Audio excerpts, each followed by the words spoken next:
আসসালামু আলাইকুম। আচারি কথানের পক্ষ থেকে আপনাদের সবাইকে স্বাগতম। আজকে আমি আপনাদের সঙ্গে ট্যাংরা মাছ কীভাবে রান্না করতে হয় তার একটি রেসিপি শেয়ার করব। এর জন্য আমি কতগুলো ট্যাংরা মাছ নিয়ে নিয়েছি। আজকে আমি ট্যাংরা মাছগুলোকে বেগুন দিয়ে রান্না করব। এর জন্য আমি 3টা বেগুন ছোট ছোট পিস করে এইভাবে কেটে নিয়েছি। পেঁয়াজ কুচি নিয়েছি, কাঁচামরিচ ফালি নিয়েছি, পেঁয়াজ পেস্ট নিয়েছি 1 চামচ আদা পেস্ট নিয়েছি, রসুন কুচি নিয়েছি। এখন আমি গ্যাসের চুলায় একটি প্যান বসিয়ে দিলাম। গ্যাসের চুলাটাকে অন করে দেব। প্যানটা গরম হয়ে আসা আগ পর্যন্ত অপেক্ষা করব।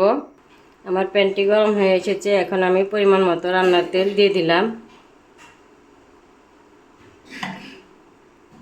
তেলটা গরম হয়ে এসেছে। এখন আমি এখানে পেঁয়াজ কুচিগুলো দিয়ে দিব।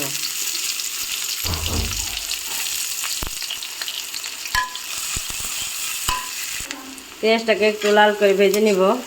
এখন আমি এখানে রসুন কুচিগুলো দিয়ে দিব।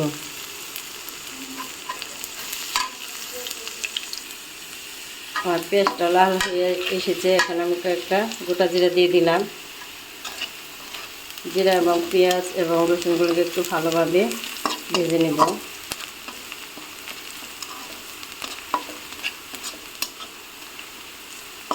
সবগুলো প্রায় একটু লাল হয়ে এসেছে। এখন এই পর্যায়ে আমি এখানে পেঁয়াজ পেস্ট দিয়ে দিলাম,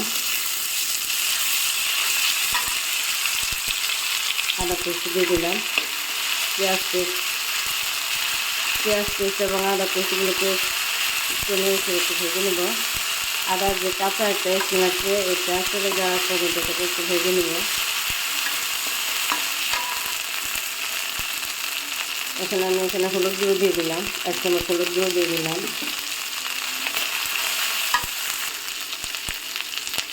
1 চামচ ধনিয়া গুঁড়ো দিয়ে দিলাম।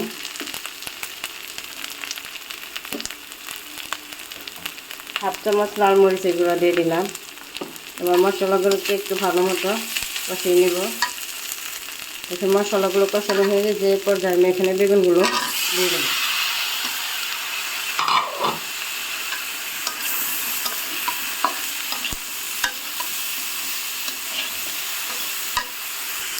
মশলাগুলো যত তেল লাগে সেই জন্য সামান্য পরিমাণ পানি দিয়ে দিলাম।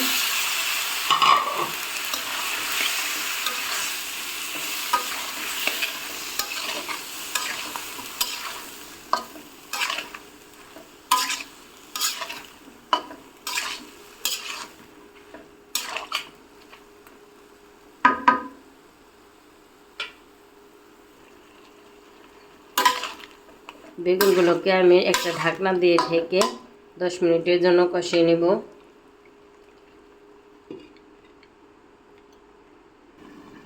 এবার ঢাকনাটা উঠে একটু নেড়ে দেব। এখানে মাঝখানে ভাপটা চলে আসছে। এই পর্যায়ে আমি এখানে কাঁচামরিচ ফালিগুলো দিয়ে দিলাম।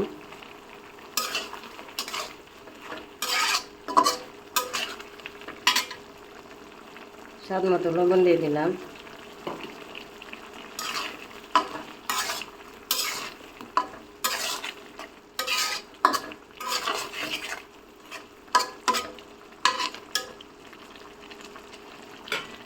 আবার একটু ঢাকনা দিয়ে ঢেকে দেব।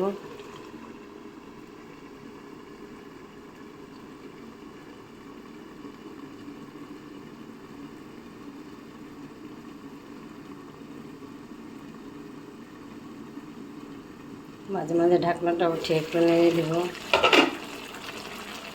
বেগুনটা ভালো করে কষিয়ে নেবেন।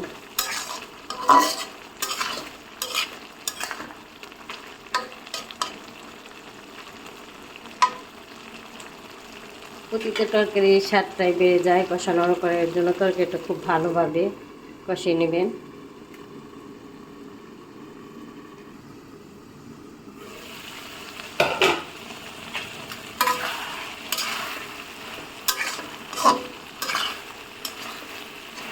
এখন আমার তরকারিটা প্রায় কষানো হয়ে গেছে।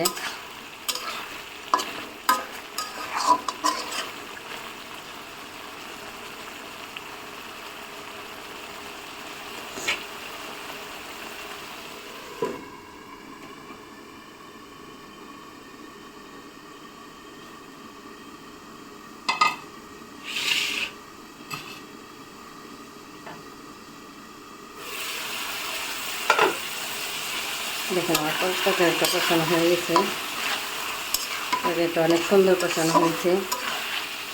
এরপর আমি এখানে মাছগুলো দিয়ে দেব। মাছগুলো দিয়ে তরকারি দিয়ে একটু নিয়েছে কষে নেব।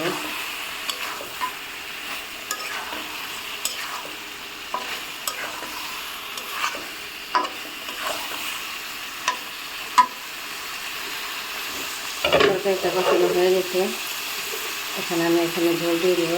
ঝোল তরকারিটা পানি দিয়ে দেবো পরিমাণ মতো, আর একটু পানি লাগবে।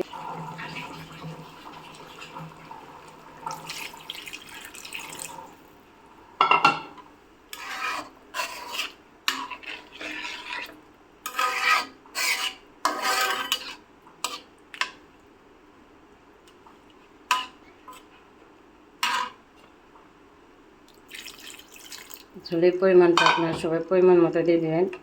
তরকারিটা ডুবো ডুবো ভাব করে মনে করবেন যে ঝোলটা পারফেক্ট আছে। এই যে দেখেন আমার তরকারিগুলো ডুবে গেছে। এখন আমি এটাকে ঢাকনা দিয়ে ঢেকে 7 মিনিটের মতো রান্না করব।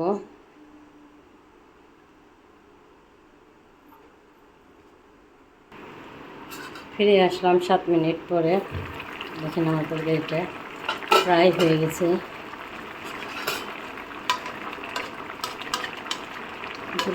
ঝোলটা আর একটু টানবে। এরপর যে আমি লবণটা দেখে নেব। লবণটা হয়েছে, সবাই একটু লবণটা চেক করে নেবেন।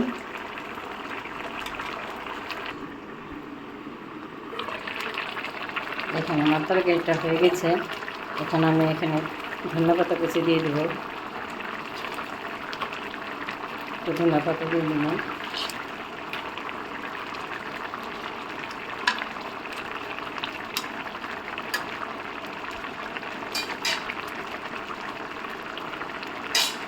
ধনেপাতা দিয়ে 1 মিনিটের মতো রান্না করে নিলাম। এখন আমি ঘেঁটে চুলাটা অফ করে দেবো। চুলা থেকে তরকারিটা নামিয়ে নেব। দেখেন আমার তরকারিটা হয়ে গেছে। দেখেন হয়ে গেল আমার ট্যাংরা মাছ দিয়ে বেগুনের তরকারি। দেখেন তরকারিটা দেখতে কত সুন্দর লাগছে। আমার ভিডিওটি ভালো লাগলে সবাই লাইক ও সাবস্ক্রাইব করে দেবেন। আল্লাহ হাফেজ।